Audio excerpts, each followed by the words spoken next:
So let's start discussing the different consensus mechanisms that incentivize these networks of information to come to an agreement. And the first one is called proof of work.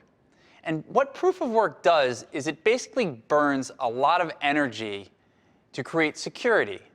So however much energy is burned on one side is how much security you wind up with the other side. And so proof of work is exactly how it sounds. You have to prove that some work is being done. And in the crypto space, in proof of work, you solve a cryptographic puzzle.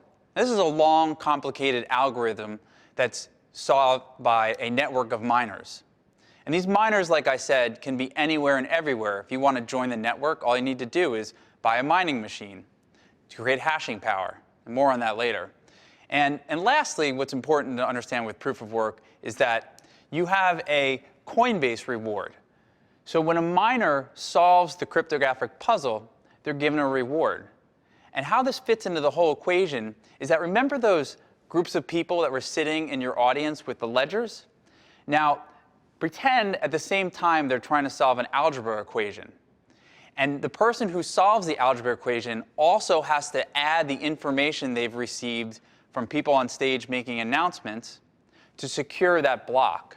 And if they win that block, they get the cryptocurrency payment. So there's some different pros and cons to proof of work that I'd like to get into.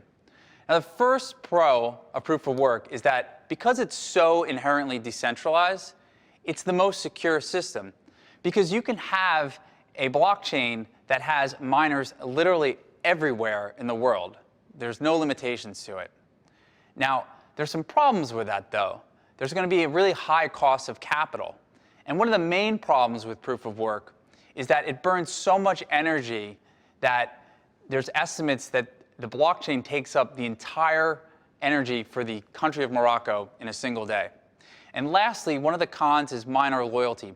How do you ensure that miners, once they're mining your coin and securing your network, will actually stay there? What happens if there's a sell-off in your cryptocurrency? Maybe those miners find something that's more lucrative. So you have the problem with miner loyalty.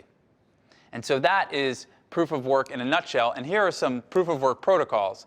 You've got Bitcoin, which is obviously the most famous. Litecoin, which is a derivation of the Bitcoin blockchain. It was a fork in Bitcoin's code.